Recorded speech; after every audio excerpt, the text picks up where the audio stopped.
Okay, now nuclear fusion reaction, the second type of reverse of nuclear fission. Fission में बड़ा nucleus to smaller nuclei में convert होता है. Fusion में two smaller nuclei converted into big nucleus.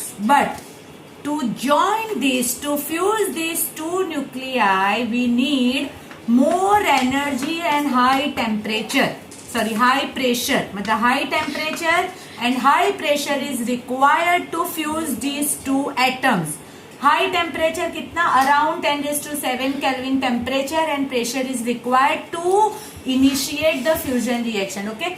तो यहाँ ये कहाँ होगा? It is not practically possible in the laboratory because amount of temperature and pressure is quite high. It is not created in the laboratory, and because of that fusion reaction is not carried out in the laboratory. It is observed in the atmosphere. Why? Because the amount of energy is very high. So sun can give this amount of energy to fuse two hydrogen atom and becomes it. जैसे अगर यहाँ पे 1 2 और 1 1 ले लिया मैंने, 1 1 1 2, तो यहाँ पे क्या बन जाएगा? हीलियम 1 3.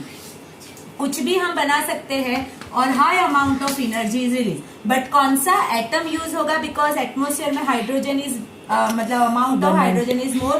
सन की एनर्जी अराउंड ऑफ दिस मिल जाएगी. जहां सन के नजदीक होगा वो दो हाइड्रोजन एटम फ्यूज हो जाएंगे and it is converted into helium atom with amount of energy more release होगी, इससे ज्यादा.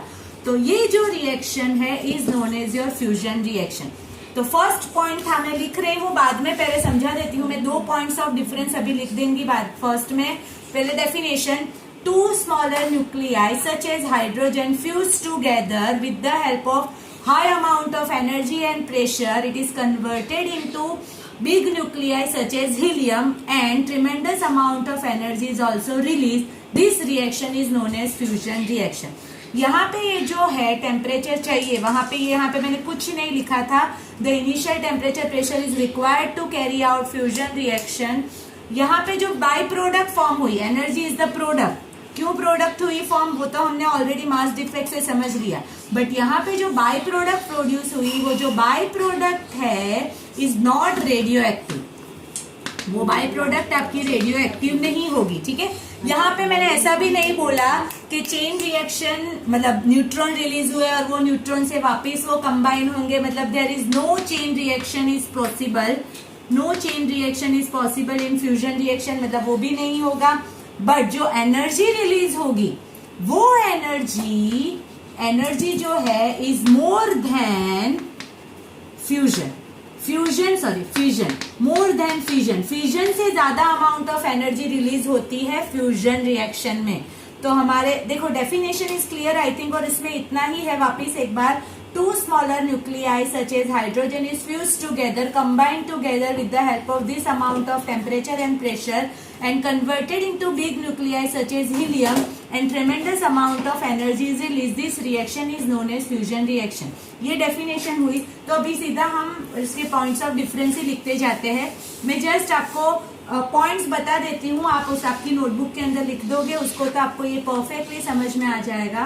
Nuclear fission and nuclear fusion. ठीक है, फर्स्ट पॉइंट डेफिनेशन जो ऑलरेडी मैंने समझाई. ठीक है, 2 बार पढ़ लोगे ना, आगे का वीडियो देख लोगे ना, तो डेफिनेशन एकदम क्लियर हो जाएगी. Definition of fusion and fusion. Second point, to initiate fusion reaction क्या था? No temperature and pressure is required. Temperature pressure is required. No temperature pressure is required. But to initiate fusion reaction, there is high temperature around 10⁷ Kelvin and high pressure is required. Clear? Second point. The third point, byproduct जो form हुए are also radioactive, which is harmful. Radioactive byproducts are harmful. So the byproducts are also radioactive, which is harmful to us.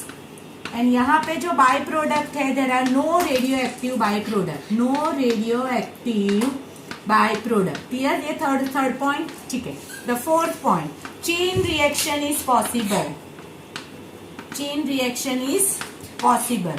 वहां पे क्या होगा fusion में? No chain reaction is possible. ठीक है, the fifth one, the amount of energy release amount of energy released is less than fusion. Clear?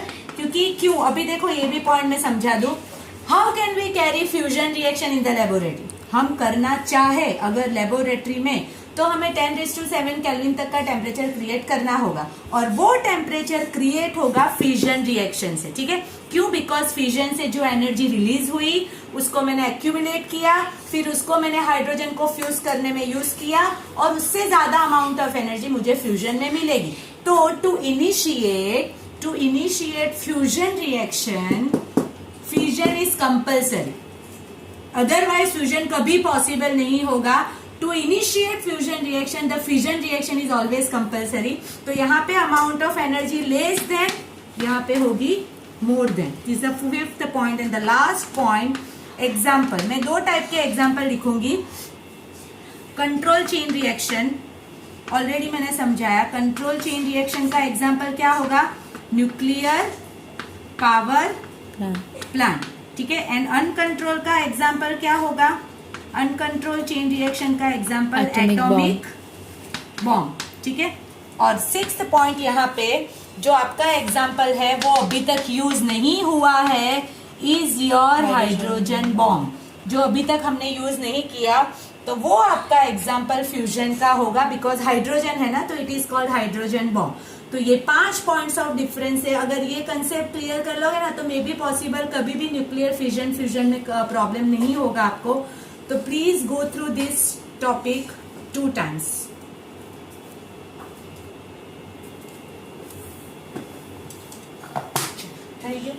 मोकली